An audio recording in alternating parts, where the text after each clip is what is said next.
Hi, my name is Greg Canty, and I'd like to welcome you to the Win Happy podcast. I love chatting to people from all walks of life about their lives and their careers, about the choices they make along the way to pursue their happiness, and what winning actually means to them. I hope you enjoy these conversations as much as I do. Thanks for listening.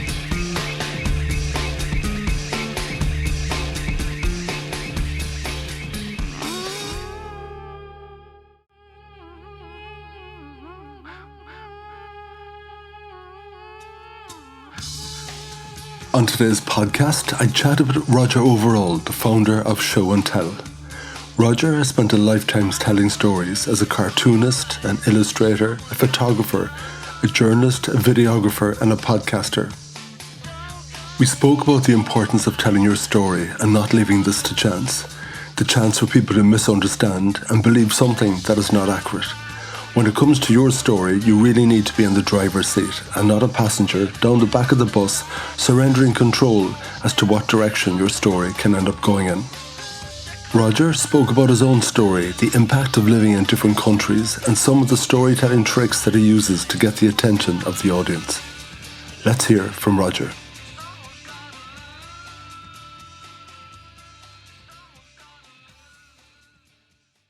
Roger Overall, a huge welcome to the Win Happy podcast. How are you doing? I'm doing very, very well, Greg. Thank you ever so much for inviting me on. I feel honoured. Thank you. It's been a while. It has a bit. I've certainly added some grey to my face and some wrinkles. It has been a while. My goodness. I do remember though, when I first came to Cork all those years ago, you were always very willing to chat and talk and give advice. And I remember being in your offices a couple of times as well. So yeah, it's been too long. And that was a particular time, Roger, because I think that was peak of that recession when the wheels fell off everything. Am I correct in terms of timing? Yeah. So I arrived in Ireland, tail end of 2003, and then there was a lot of stuff happening. And then 2008, was it? Everything sort of collapsed. Now, this is, I would hasten to add, correlation, not causality. My arriving in Ireland, hopefully, had nothing to do with the economic collapse.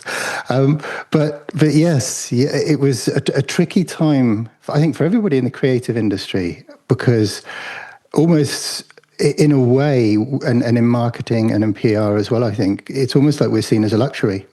Storytellers are seen as luxury, even though in a way it has been shown that through that economic difficult period, the companies that kept investing in their marketing, in their PR, in their storytelling, they did they did much better than companies and businesses that didn't. But yeah, for a while it was scary to have people like you who are, very well established, sort of reach out and always be there for a chat was very encouraging and hopeful as well, gave hope. As an accountant for my sins, which I am, with accountancy, we always talk about in your business, you have fixed costs. They're the costs that you're stuck with, whether you open the doors or you don't open the doors. No matter what happens, they're locked in. Things like your insurance and your rent and all of those lovely things. And then you have your variable costs. They're the costs that vary depending on how much work you're doing or you're not doing. And when we go back to that time, when the wheels fell off everything, I remember going to lots of these chamber breakfasts and lunches and talks, and it was a crisis, a big financial crisis. And in many cases, you had the accountants, the Gregs of this world, who stayed in the profession, rocking up to give people advice as to how to survive this particular time. And the advice was, a lot of the time, it was have a good look at your business. Have a good look at all of the overheads in your business. What you should do is get rid of all your unnecessary costs. Now, it's really good advice, I suppose. Now, the problem is, then you have to go and define what's necessary and what isn't necessary. And of course, a bit like you, Roger, we're in that industry, and as soon as the grey clouds came, and they were really grey, you had client after client after client who, without a doubt, were affected, and we retrenched. We all listened to our accountants and we got rid of the unnecessary costs. And that happened to be the Rogers and the Gregs of this world. And okay, so it's really, really amazing. And you're stuck in that warp. And we had just taken a lease on an office in Cork City. And I've been thinking, ooh, okay. I think we had taken an office in Dublin as well. And you're really thinking, oh shit, we're in big trouble here. So I remember going onto Mr. Google and researching books about surviving in a recession or something.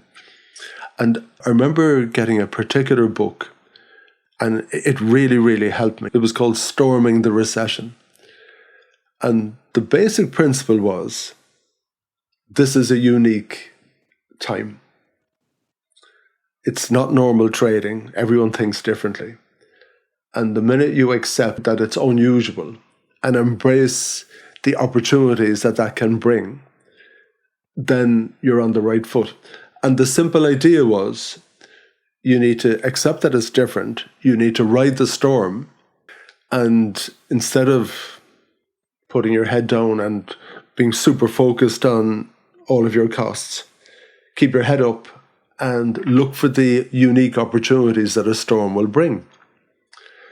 And I remember having this conversation with a clever lady in Dublin. I think her company was called Tour America. That got devastated, obviously, in recessions when people aren't going on expensive holidays.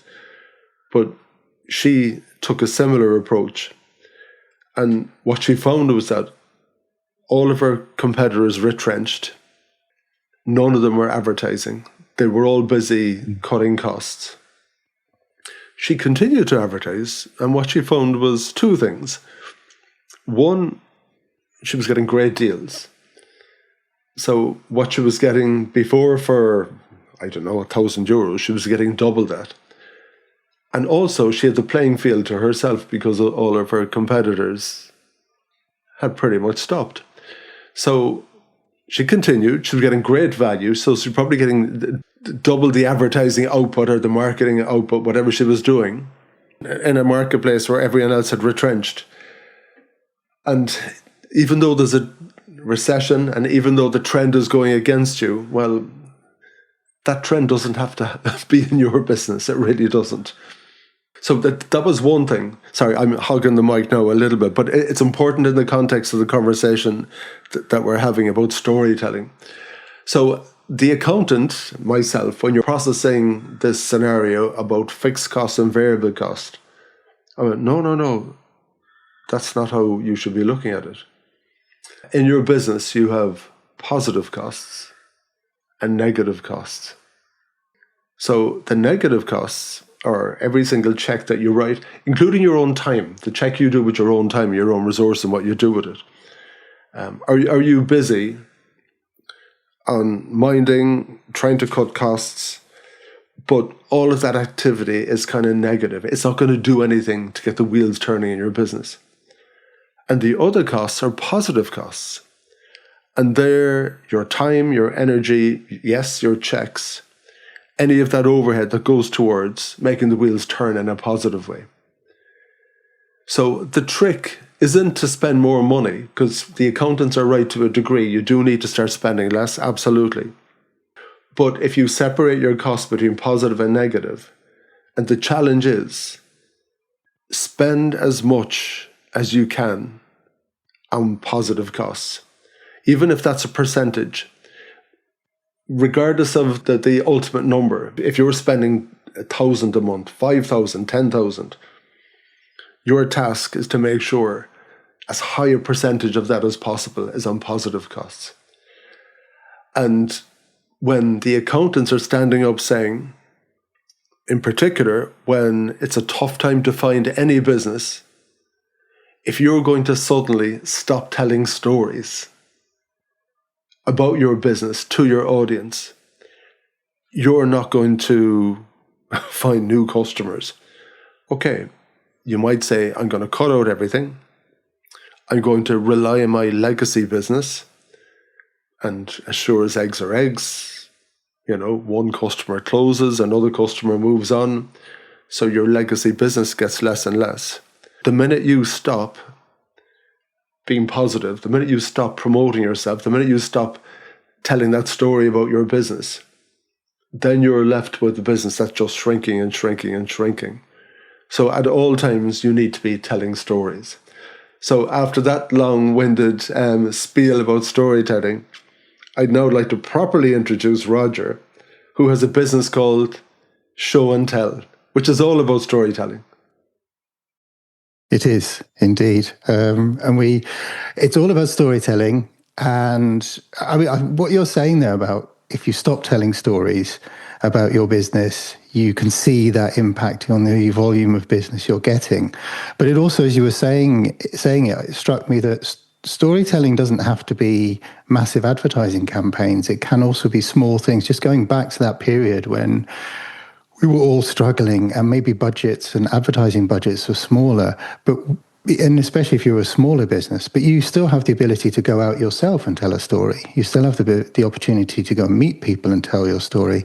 The other thing about stopping telling your story that immediately sprung to mind when you said that was, well, if you're not telling a story about yourself, well, somebody else probably is. If you leave a vacuum, if you leave a hole, people will fill that hole. This is, I'm not saying it's a mutable law of nature, but we all recognize that if we're not telling the story, and politicians often talk about getting ahead of the story or controlling the narrative or what have you, because they know that if they don't do it, somebody else is going to be controlling the narrative, somebody else is going to be telling the story, and you can't always be guaranteed that the person telling the story about you is telling a positive story. Now, they might not intend to be telling a negative story, but if they don't have a proper story to tell, then they're going to make it up. They're going to fill that gap themselves. And obviously, humans can often be built that way, that they will, what do we want, a positive headline or a negative headline? Well, we all love a negative headline, so let's go for it,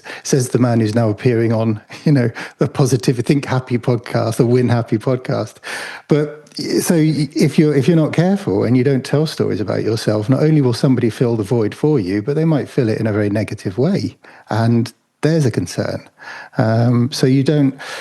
Telling stories is more than almost promoting yourself. It's not allowing others to tell stories that you don't want them to be telling about you because they're not factually correct. And coming back to that, you might have somebody who's talking utter rubbish about you, but it might be positive rubbish.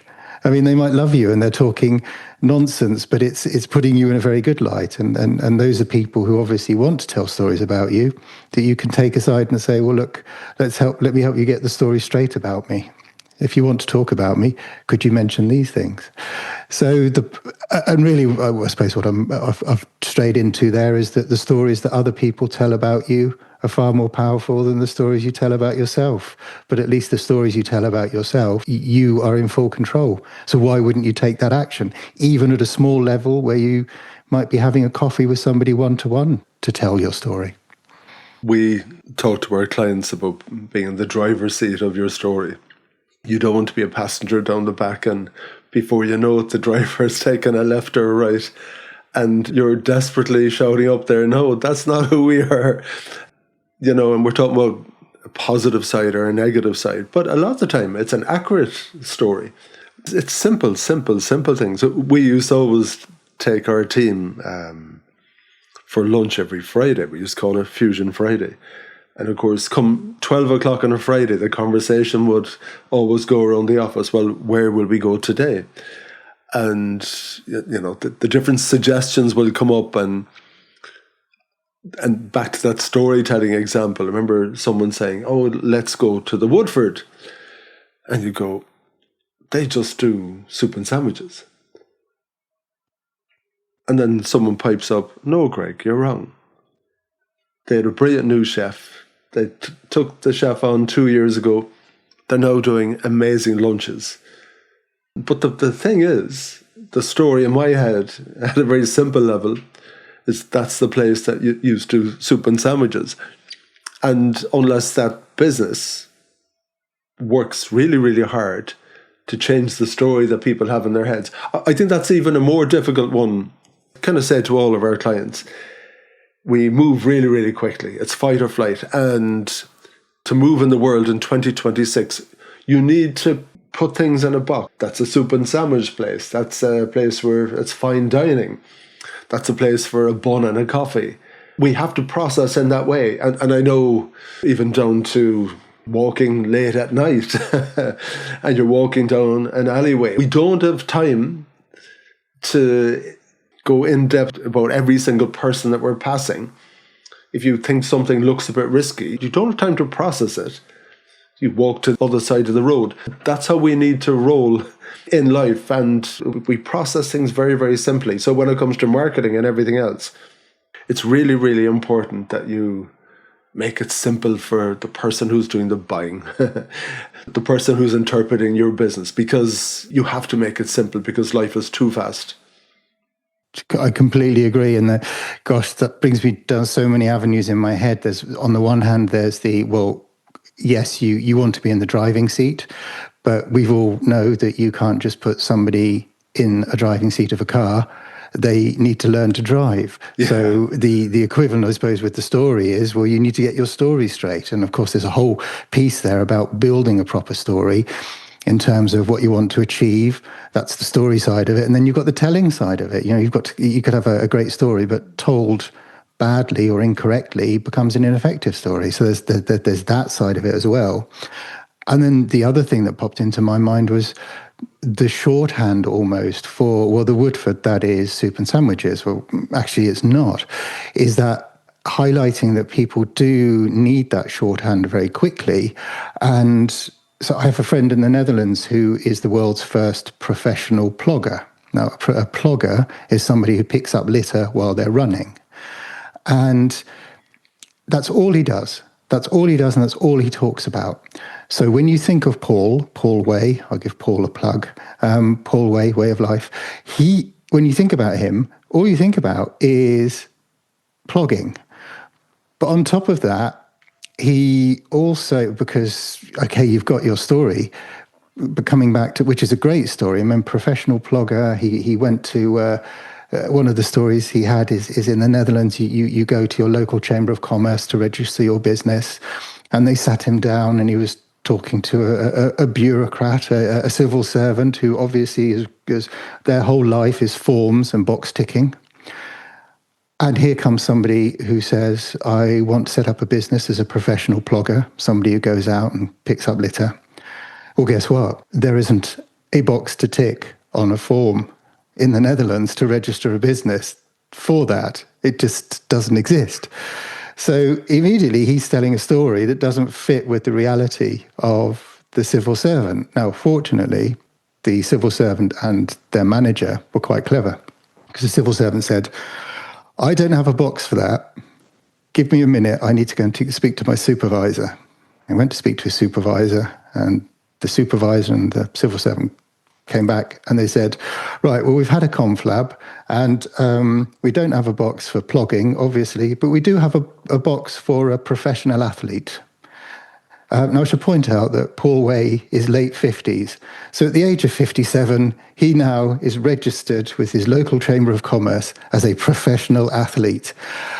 And there is a little lesson to be learned in terms of, okay, your story might be unique and a bit peculiar, and it might not fit with the realms initially of the person you're telling the story to, but there's always a way of connecting your story to what's going on in somebody else's life. There's always a way of connecting your bizarre category to a category that somebody recognizes. So that's just a little thing about him and Paul telling a unique story, but at the same time, yes, you can have this brilliant story, but the telling is important. And another aspect of the way he tells his story, and it's an aspect that I find quite interesting, is he tells his story loudly. So he sticks to one thing. I am a professional plogger. And when I say he tells his story loudly, I don't mean he goes and stands on street corners and yells at people who pass. When he runs, when he's out running, picking up litter, he wears a banana suit. So there's this 57-year-old, 58-year-old man running around Haarlem in the Netherlands, picking up litter in a banana suit, which is visually, because believe me, most people in the Netherlands do not walk around in banana suits. You can trust me on that. So immediately he sticks out like a sore thumb. And that's what I mean by loud. You tell your story in a way that is visually or audibly, you can't miss it. So here he is telling a unique story, sticking to one thing, I pick up litter. And to make sure that you hear the story, you see the story, he runs in costumes, usually a banana costume, but he's run in a Max Verstappen complete head to toe with Formula One helmet around Zandvoort, which is where the Dutch Grand Prix is held. So there's all these aspects of telling a story that build on what you were saying there. You need people to understand that one thing. And my God, if that one thing is wrong, soup and sandwiches, where actually we do far more, then you're in a world of trouble because A, people are going to turn up looking for soup and sandwiches, which you may or may not do. And second of all, you're not going to get the business that you want because people don't know what it is that you want. Why am I not surprised that Roger knows a banana outfitted plugger in the Netherlands?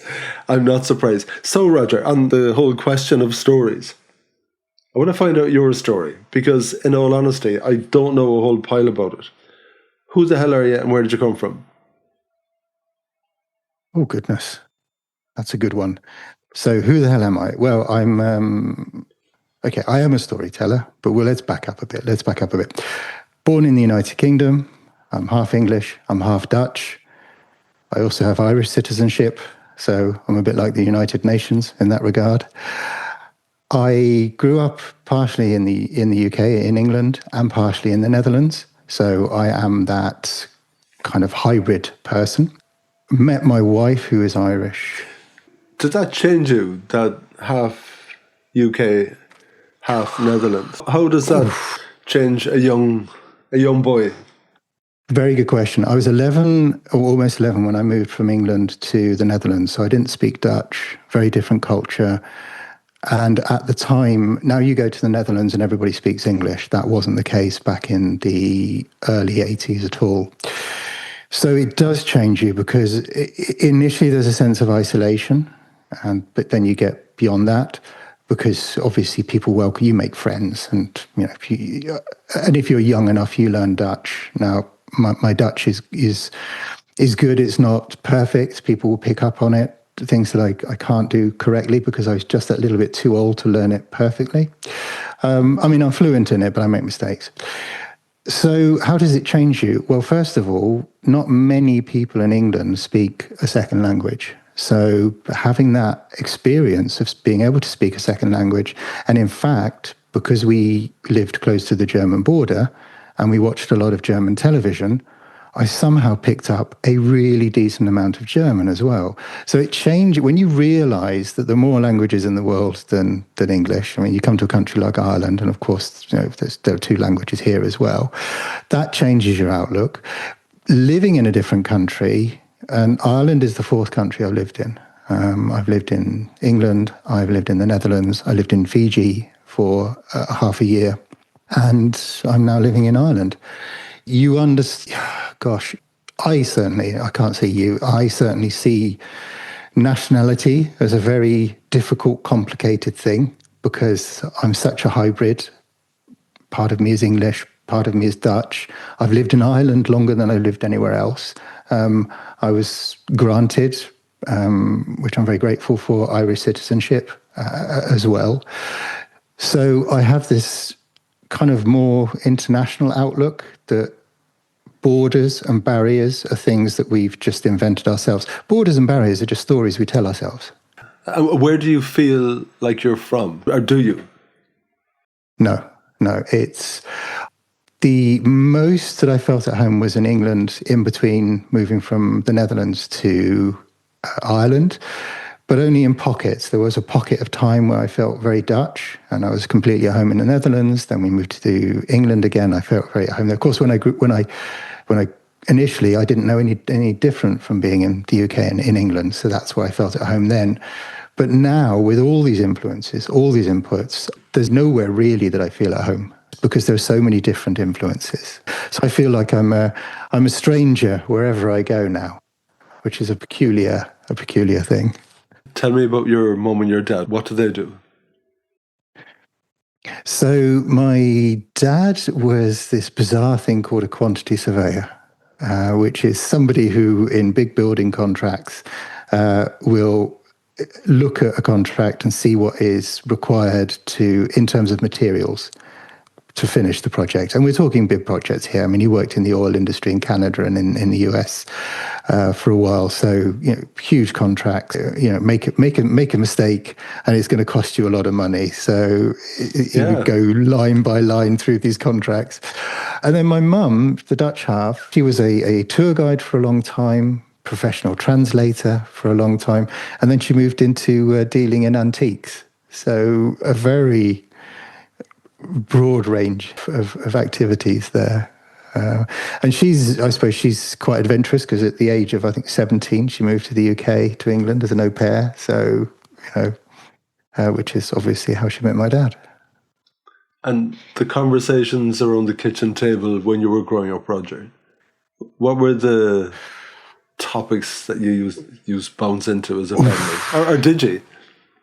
Oof, well, did we? Well, my parents separated when I was quite young. So my dad moved to Canada and then the US.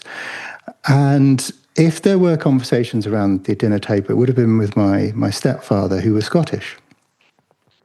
And he introduced me, and this is where this question is actually quite fortuitous. He's the one who introduced me to things like The Goon Show, The Navy Lark. Now, these are all radio comedy shows. And the thing about radio comedy is you do not have, I'm going to be a little bit unkind, particularly because I'm aware that your son is a very visually creative and successful person. But when you're talking audio, when you're telling an audio story, you don't have the additional crutch of being able to show something. It is almost all is being told through audio. Now, it doesn't mean all is being told through words, because you can use sounds, and sounds can be very rich and effective as well.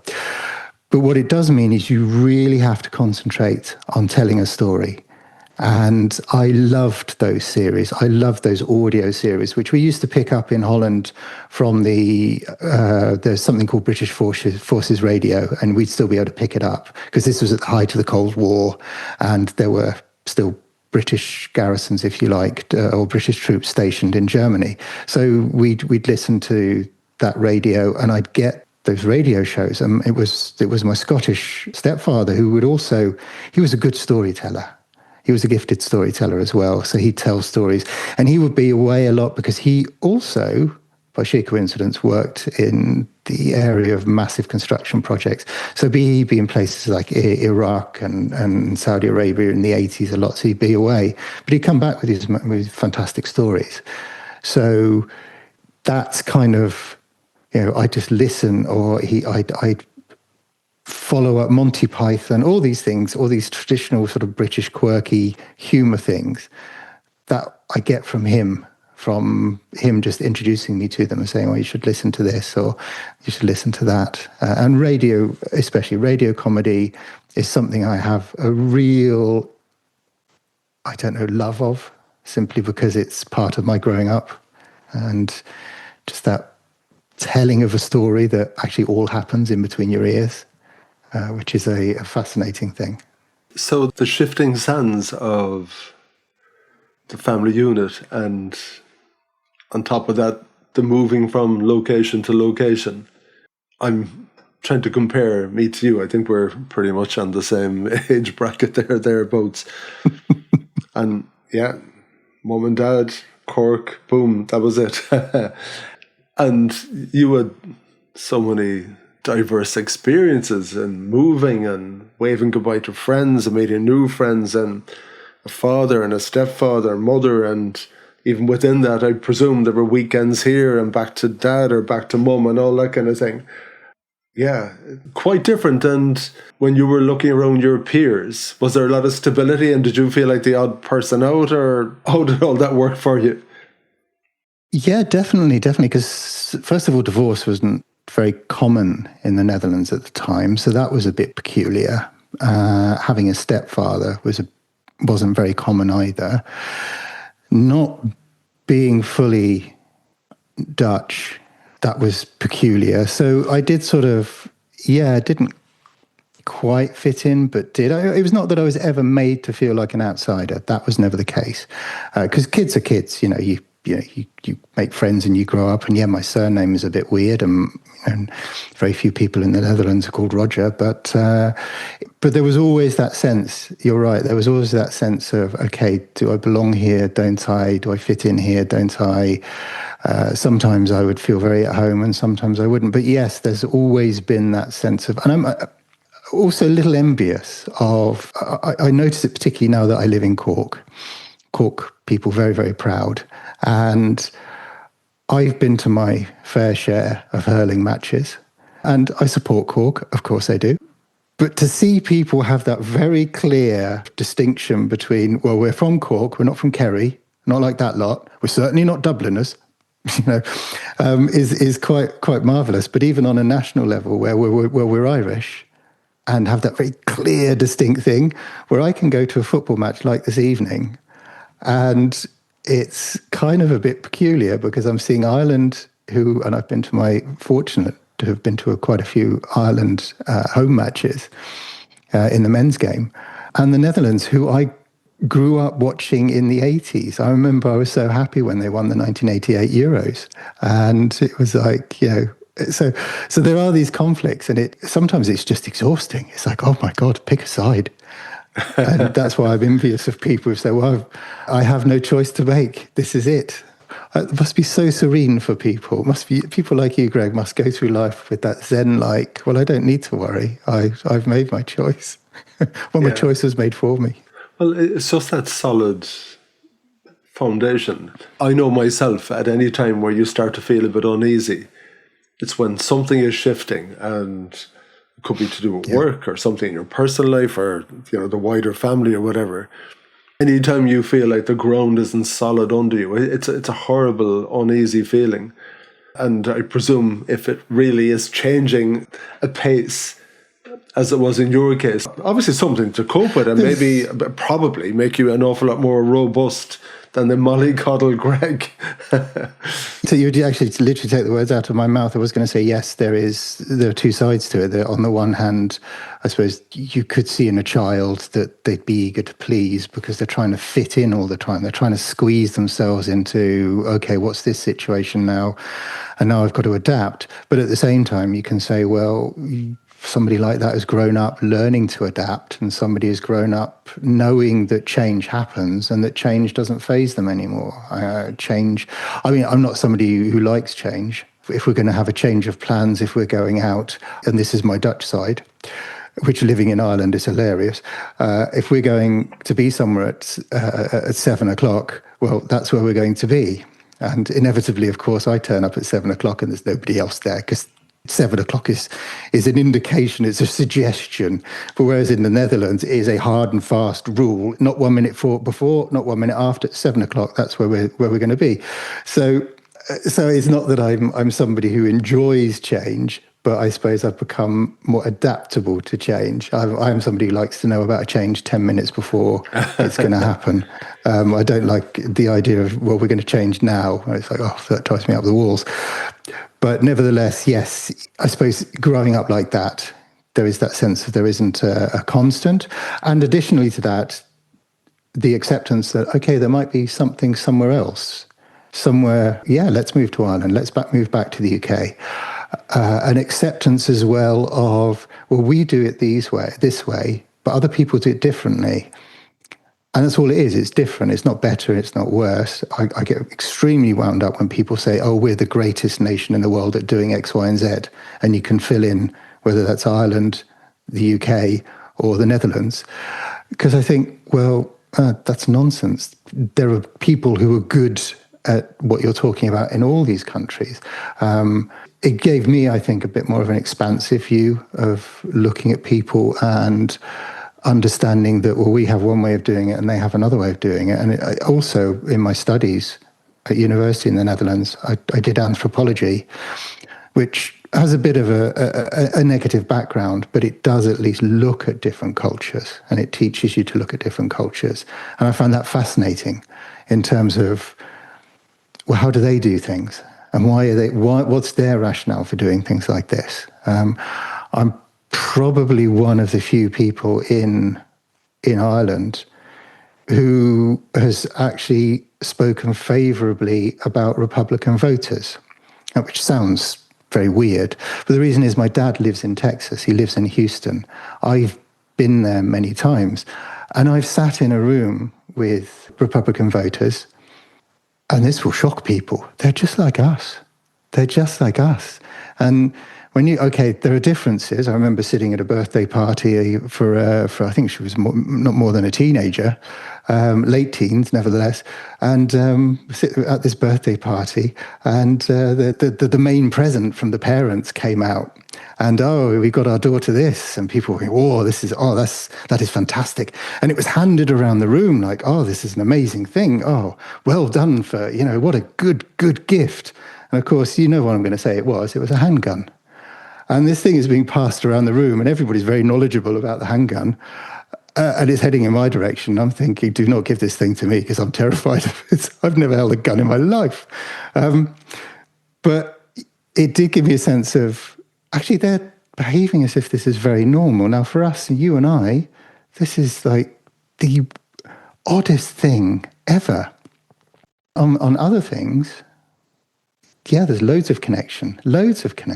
We might not agree on certain things, and certain things can be taken to extreme, but the average person, the average Republican voter, is not the kind of person we have in our minds. And I'm fortunate because I've sat among them, I've chatted to them, not about politics, but just about other things. So it does, I think, I've been very lucky that I've been put in positions where I've been able to see and interact with other people, and also been forced myself, because as a child I was forced to move from my home country to another country. It almost puts upon you a different perspective, that you realise, okay, the way we think it is might not actually be true. There are other ways of looking at this. Can bring it back to stories, I suppose. There are other stories being told about the same topic, and they're different stories. And all that's happened with me is I've been brought up with this one set of stories, and they've been brought up with a different set of stories. And that is, I suppose, the power of stories, because as we both know, people will go to war over a story they've been told if the two stories don't align. But that's really what they are, they're stories. And I've gone to a very dark place now, but if you look at, say, the propaganda in the Second World War in Germany, I mean, those are stories that are being told, and they were very effective stories. And they were so effective that people bought into them on a massive scale. So, yeah, stories can be very, very powerful.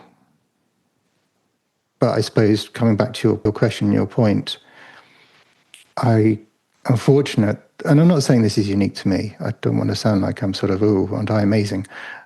Because, of course, lots of people have this ability. It's just to understand that our story might not be the only story, and it might not even be the best story. There might be a better story out there. People might be doing things in a better way.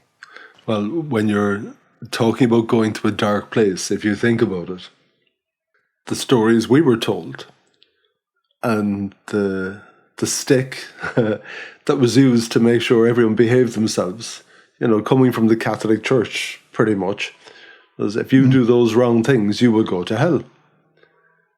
And that's a place where you'll be burnt alive, and that's where the devil is. And then there was another place called Purgatory.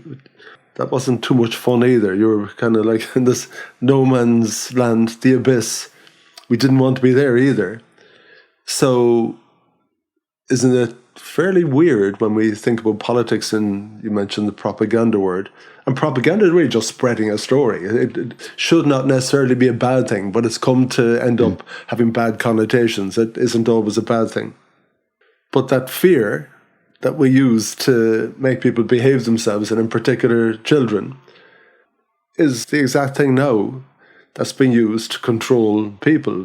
Fear of black and brown people, fear of the other side, fear of all of those things. And the other thing, just picking up on what you're saying about people telling themselves that they're great, we all know now that the greatest country ever is the United States, because Donald Trump said so. So it must be true, Roger. You could argue, well, it isn't, because he wants to make it great again. Therefore, at the moment, it's not. It'll never be. As long as he keeps on making it great again, he's caught in a bit of a loop.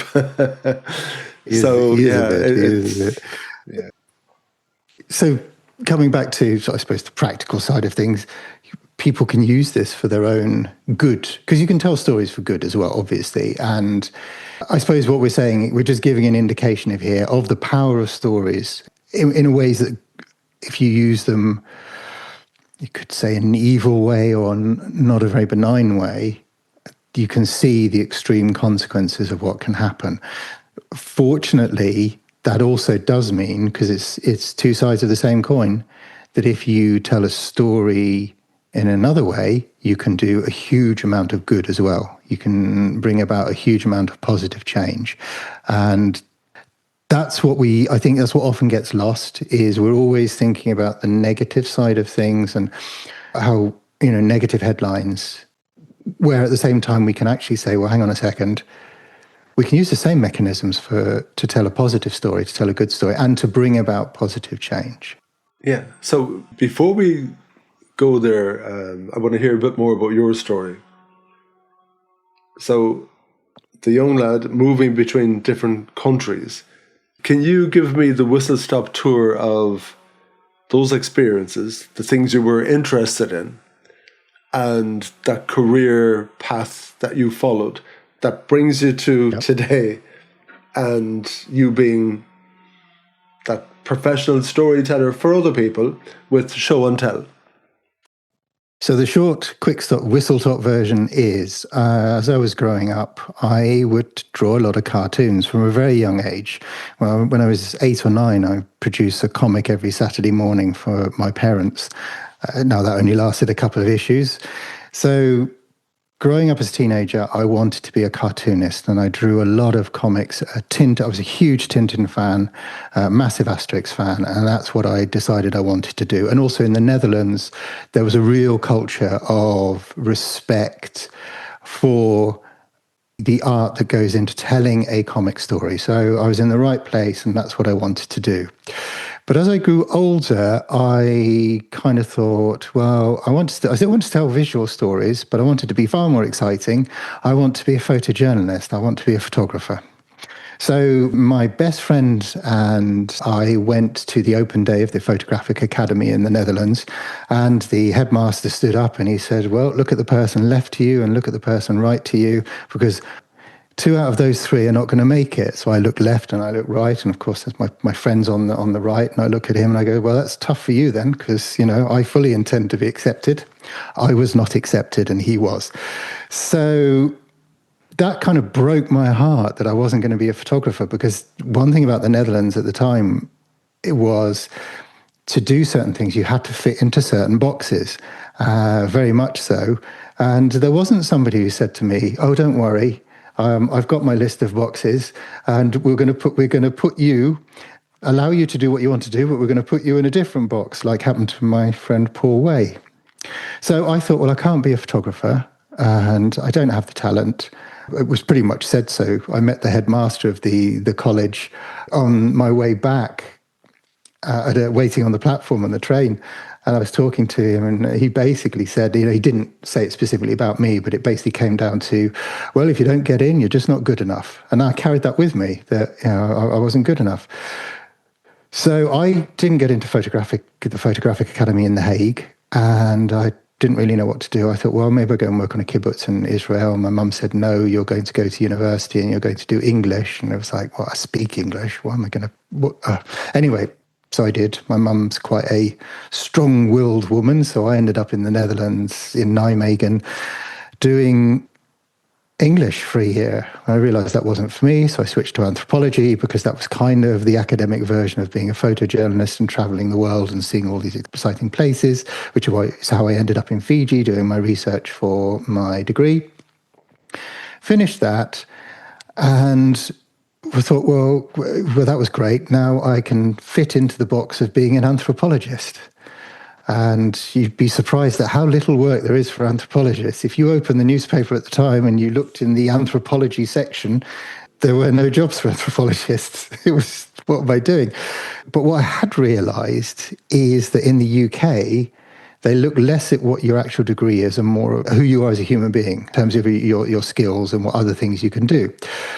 So when I was feeling the draw back to the UK, so my wife, well, then my girlfriend, but now my wife and I moved from the Netherlands to London, where I quickly got a job with a publishing firm, started writing there, became a journalist, became a maritime journalist, basically a shipping correspondent on magazines, was then invited and encouraged to apply for a PR company in the maritime sector. So I was in PR for a while. Also still writing articles. So that's where I got formal journalistic training, actually, from two people who were formerly journalists who set up this PR agency. Then decided I wanted to go freelance. Came back to photography. Want to do pictures because I was writing articles, and then I started taking pictures to go with my own articles, then pictures to go with other people's articles. Then I got invited to do photographs for companies who knew that I was doing pictures. Moved to Ireland, decided I'm now a photographer. Why did you come to Ireland? I suppose it was, we were living in London. London was getting very expensive. We were getting to the age where we thought, well, we need to settle down here. We need to maybe start buy a house and what have you. Of course, house prices in London, even back in the 90s and the early 2000s, were crazy. So we were looking at where can we live. Well, we're going to have to move 3 hours outside of London. Well, Cork is 3 hours outside of London. And it coincided, unfortunately, with the passing of my father-in-law. And my wife was keen, I suppose, to come back to Ireland. Just, I suppose, to be nearer to her mum now that her dad had passed. And at the time, I wasn't resistant because, of course, I have this background of, I can move to another country. I've done it before. I'll do it again. Ireland appealed to me. So why not? Let's do that. And I can have a clean break almost between careers. I'll pitch up in Ireland and say I'm a photographer. And that's pretty much what I did. And then I became predominantly, I did some corporate work, which is how you and I would have got to know each other. And I started to do weddings. And this is where the strands start to come together.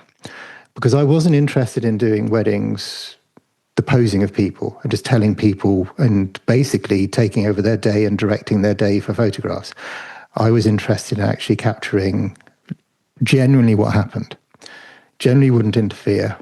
And I got so good at it that couples would come to me after their wedding and they'd say, you'll never guess, one of our guests said to us, why didn't we hire a wedding photographer?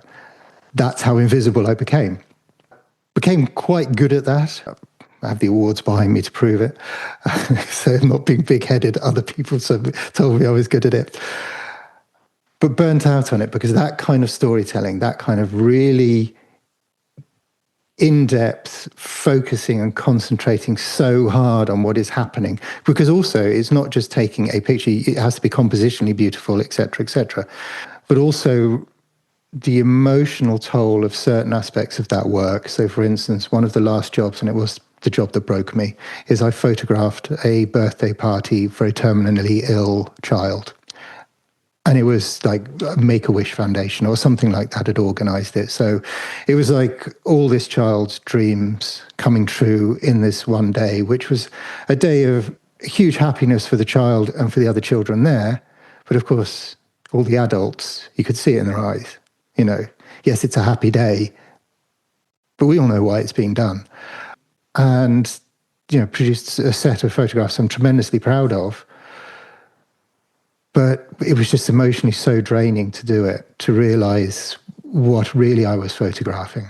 And what also the emotion of the mother as well that would come, and the meaning of the pictures. And anyway, that just became too much for me. So I kind of burnt out on photography. Round about the same time that social media was becoming a thing, round about the time that an engineer at, a marketing person at Canon, the camera manufacturer, went down to the engineers and said, these digital cameras, can we record off the sensor?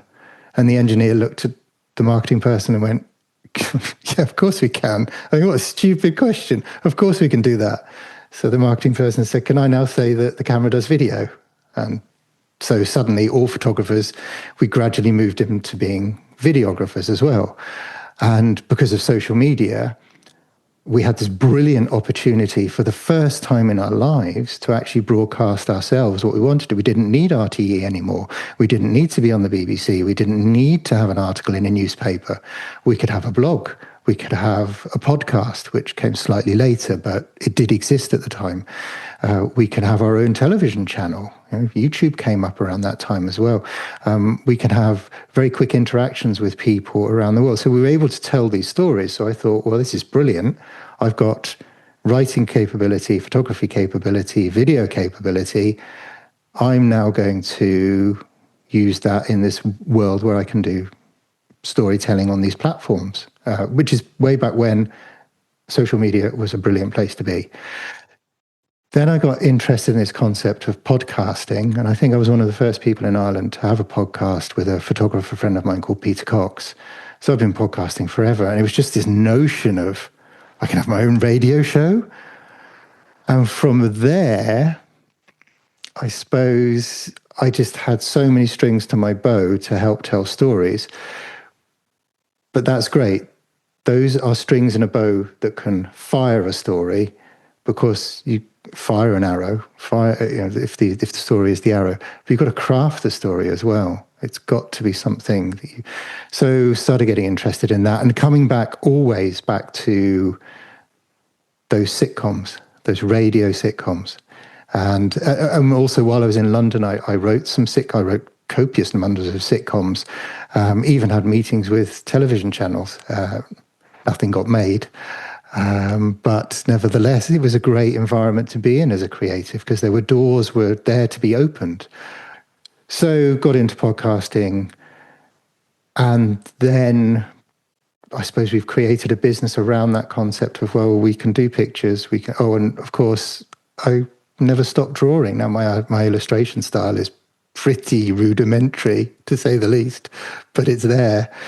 And suddenly I'm a writer, I'm an illustrator, I'm a photographer, and that always cracks my mum up. And she said, when I won an international award once, and she said, "Oh, you've got to track down the head of the photography school, and you've got to, And it's like, Mum, let it go, let it go."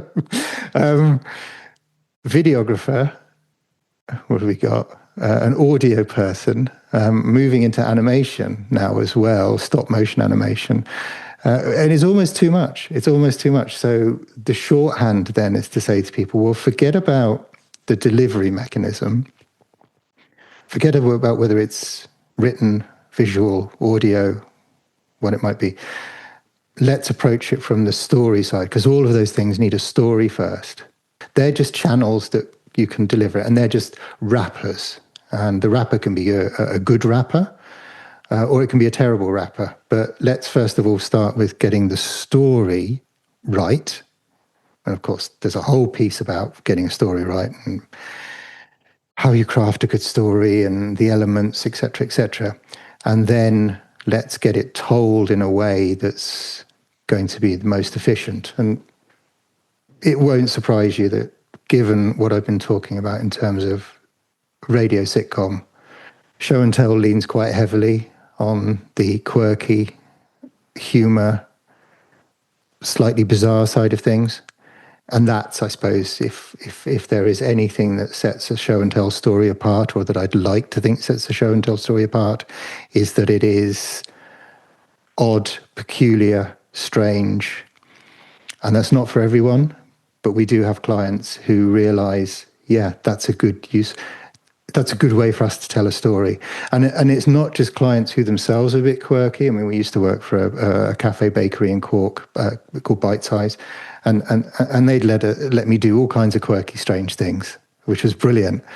So basically for clients, we can tell you a story, which is the starting point, and beyond that then, choose your format, be it audio or illustration or video, it doesn't really matter. We're all in.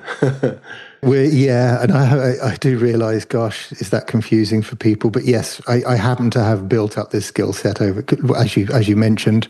We've been around a while, so over the years, I've just picked up the ability to do this. And also, I got to know people who can step in when it gets beyond my capabilities, that I can say to an audio engineer, look, would you mind taking care of this? Because this is beyond my pay grade now. When we talk to clients about storytelling, and I guess in a way social media is just one of those vehicles for it. And people ask me, can you give us great examples? I always direct them to this one character called Niall Harbison. I'm not sure if you've stepped across him in your travels. Funnily enough, name rings a bell, but tell me why. Tell me why it rings a bell. Yeah, he was a chef. And in the early days, and you spoke about them, of YouTube and everything, a very successful chef, Conrad Gallagher, chefing on luxury yachts, lots of time at his hands, started videoing some of the dishes, put them up on YouTube, how to cook the perfect steak, etc., etc. Did really, really well at that. Started a business, social media, content creation, all that kind of thing. Sold these businesses for a lot of money. Ended up in Thailand, basically retiring. He goes into very dark places. He had a huge challenge with drink and everything, but has a huge love of dogs. And he started feeding a lot of the stray dogs around where he was living. Then he started a little food run where he'd hop on his motorbike on his little scooter and do a little route. And of course, the dogs on that route started to wait on him. And then he used to film this. And, I still am a big social media person, but on Twitter, my God, like clockwork, every single morning, first thing before you're getting ready for your day's work, you'd have the little update from Niall. And he'd have basically taken you on the route and you could see him feeding all the different dogs. But he's a wonderful storyteller. His big trick, and it obviously came naturally to him, he used to see these beautiful creatures as individuals. And from the first moment, he gave them all a name. And it was Brad Pitt, and it was Lucky, and it was Chopper, and it was Kylie Minogue. And you're just waiting to see how Chopper is today. And, he got concerned because he couldn't find Lucky. Lucky never came out for the daily feed, and Lucky didn't come out. In the meantime, I can hear my Maggie going nuts because someone's obviously passing the front door. But he brought them to life. He brought those stories to life. As a result, colossal following. Now suddenly he created, I call it the Harbison Hotel.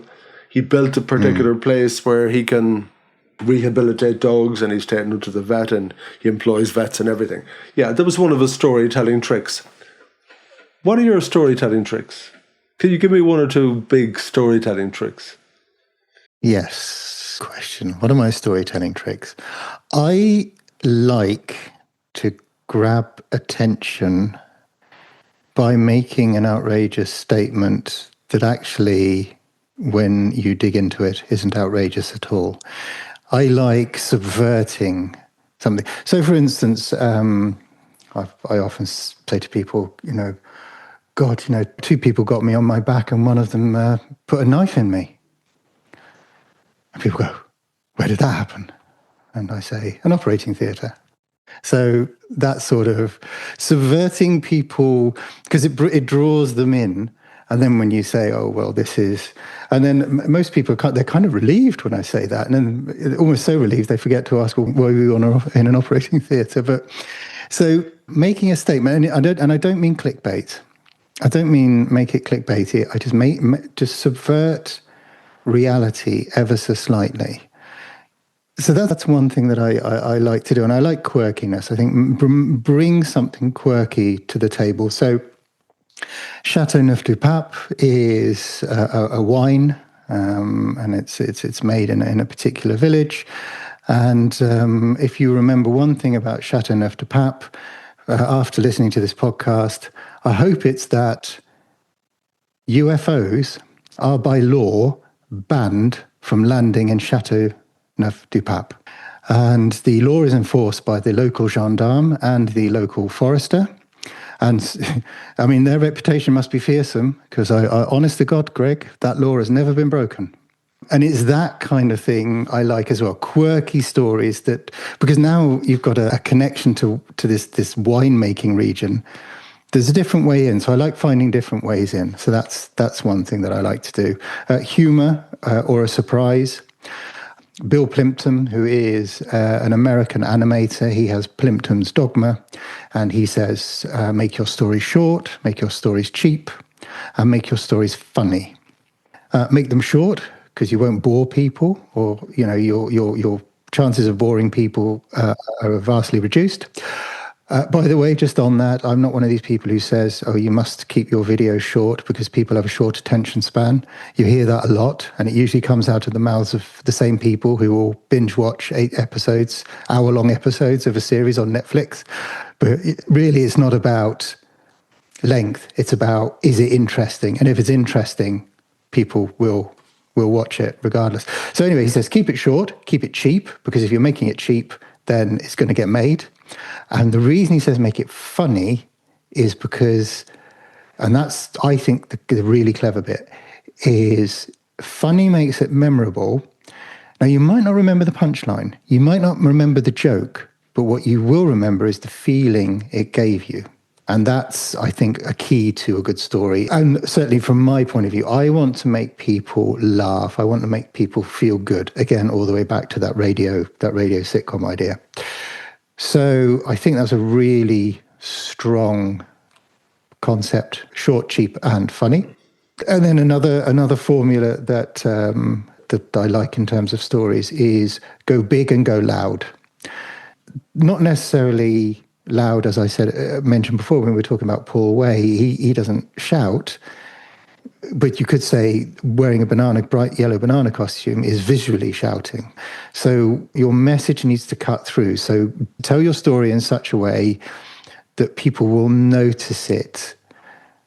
And there are, a number of ways you can do that, but just that in terms of a visual story, you can use color, which is what Paul does, because he runs around the sometimes very drab streets of the Netherlands, because it can be overcast and grey there as well. And he's running around in a bright yellow banana suit. That is loud, that stands out.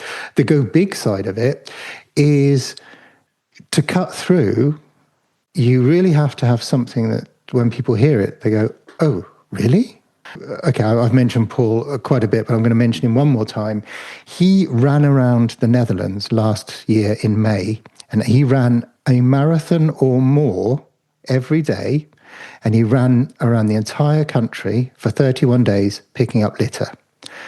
I mean, that is a big challenge. And that's what I mean by go big. If you're going to, he plugged every single street of Zandvoort, where the Dutch Grand Prix is. So these are big concepts. So try and make your story larger than life somehow. It's not always possible, but it can be done. Again, by over-exaggerating, like I say, making an outrageous statement. You've gone big. You've made a statement. Okay, now you have to back it up, and it has to be backed up in such a way that somebody will go, oh, that's clever. I see what you did there. And I'm also now remembering the piece of information you want me to remember, because that's, that is clever. You need things to be memorable in some way. And for people to remember you for that particular thing, whatever it was, even if it's one thing, it's really important. And that's the hardest thing, by the way. Making sure people remember that thing, that's the really difficult bit, because that's the bit that can get lost in translation. That's the bit when people start telling it to somebody else, it starts to lose its accuracy. So it's tricky. It's tricky. How can people get in touch with you, Roger? Showandtell.ie. If you go to showandtell.ie, that's our website. And I'm on Blue Sky as, oh no, they give you those weird handles. Go to showandtell.ie. That's the easiest place. Perfect. What's happiness to you, Roger?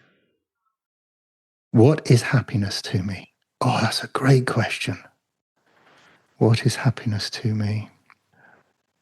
I can describe it in a number of ways. One, I suppose, is where do I find happiness? And in a way, it's contentment. So I can sit up in a particular spot in my garden on a summer's day when the sun is actually shining with a glass of wine, and that is contentment and happiness to me.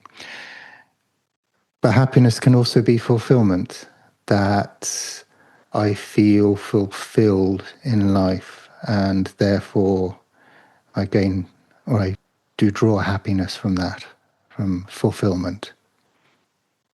In the context of winning, for anyone who listens to the podcast, they keep on hearing me talking about this. You might love playing football, but without goalposts, it can become a little bit pointless or monotonous. And when you do put the ball in the back of the net, it gives you a wonderful feeling.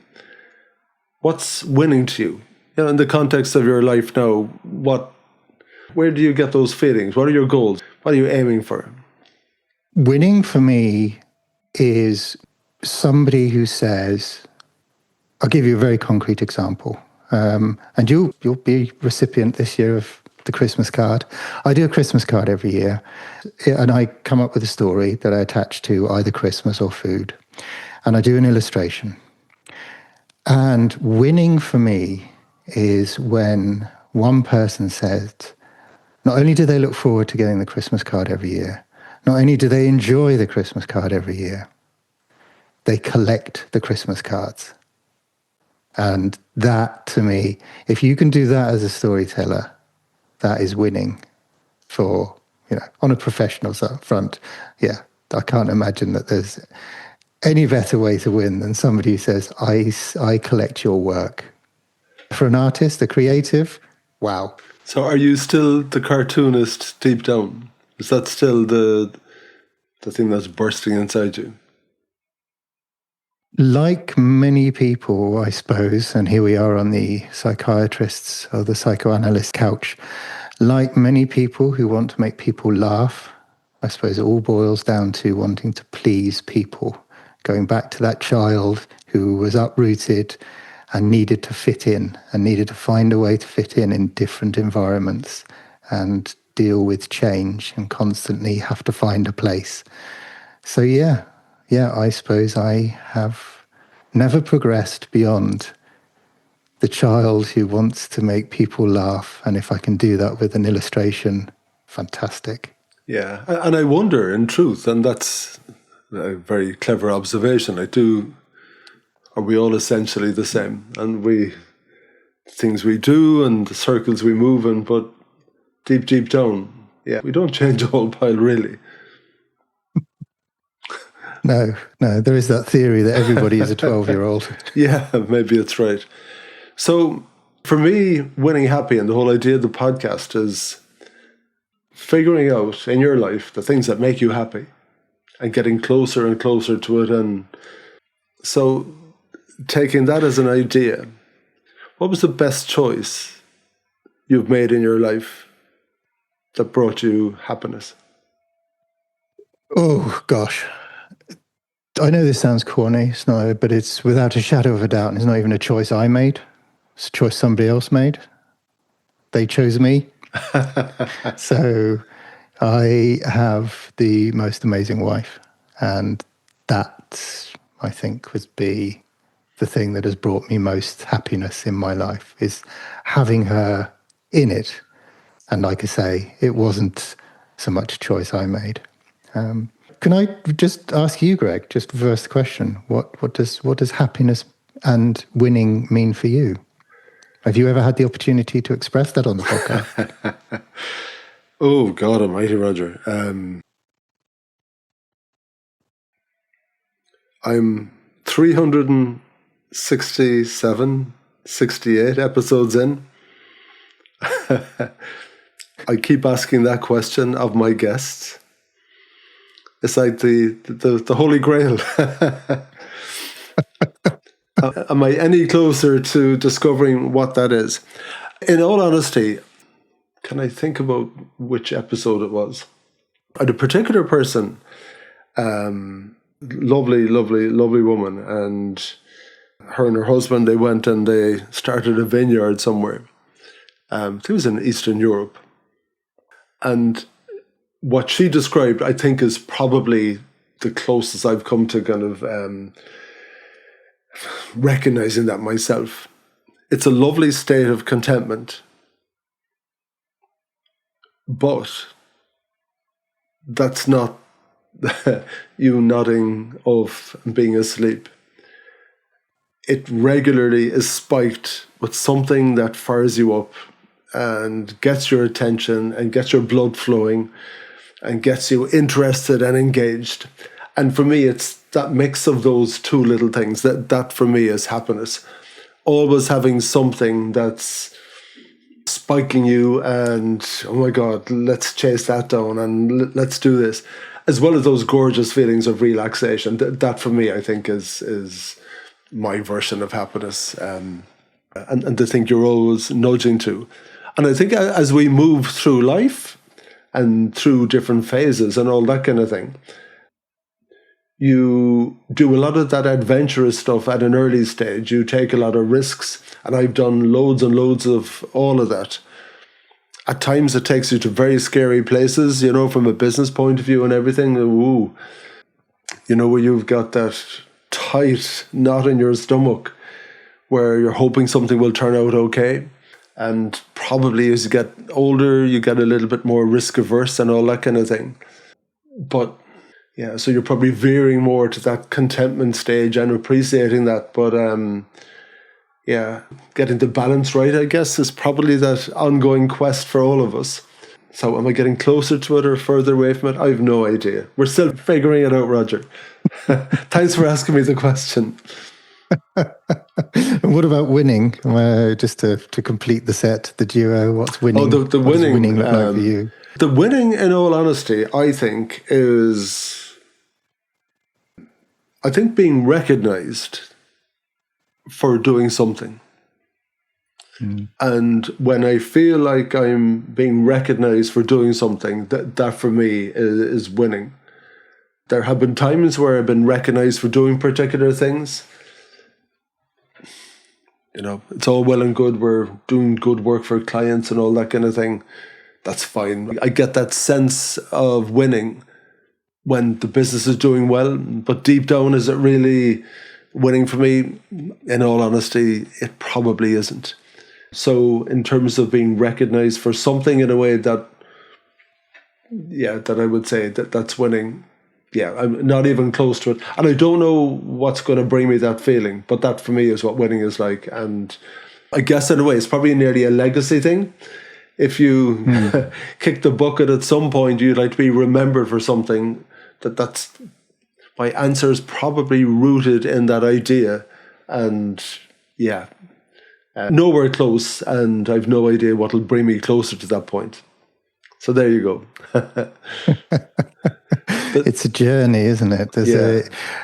We're on this journey, and sometimes the destination is hidden from us, and that can be the thing. Because you can have that goal, but you might be surprised one day when it reveals itself. That moment of I've won. It may even just be somebody coming up to you and saying, "Greg, thank you so much for that thing you did." And it might be a tiny thing that you did, but was huge to them. Maybe that will be the moment you go, "Oh, I've won." Yeah. Actually, the closest I've got to that recently, and it's a peculiar one, and it's involved in the conversation we're having. Again, I've done a lot of podcasts with a lot of different people, interesting people. Some of them have sadly passed away. And huge feeling of winning. And maybe it goes back to that photographic session that you did with that poor young lad. Family members have come to me saying that recording of their father I think it's pretty much all been men, funnily enough. Yeah, that recording of their father, their partner, in one case it was a brother. You've no idea how precious that recording is to us. That was a lovely feeling. But like you with the card and collecting that thing you did means an awful lot to us. So it's not in a grand scheme or whatever, but for that person, that individual, they're saying, yeah, I remember you for doing that thing. That's precious to me. That's a nice feeling. It's a nice feeling. So that little action that we've taken, these podcasts we spend so much time in. You're a podcaster, Roger. You know how much time and effort goes into recording and editing and everything else. There you go. Yes, I don't envy you the editing process. For all my love of audio, I do not like editing audio. Oh, it's a killer. Yeah, it is a killer. People might think, well, it's the odd thing that you're both hearing and you have to be visually engaged at the same time, and it's very demanding. That's why I'm not a great fan. I have to do it, but it would be that's when I feel I'm not winning. But you end up hearing the story in a different way, back to our storytelling. You do hear, and it's a little bit frightening that when you're in the middle of the conversation, listening carefully and you're planning your next question, when you actually listen back to the answers and you get those little nuances, that can be really, really interesting. So watching anything for a second time, listening to anything for a second time, it can be a different experience. Roger, thank you so much. We both better go and put food in our tummies, I guess. I've overstayed my welcome. Thank you for your time. Oh, thank you, Greg, so much for inviting me on. It was a pleasure, and we went in some very unexpected directions, and I enjoyed every single second of it. So thank you ever so much. Thank you so much. Take it easy, Roger. Take care, Greg.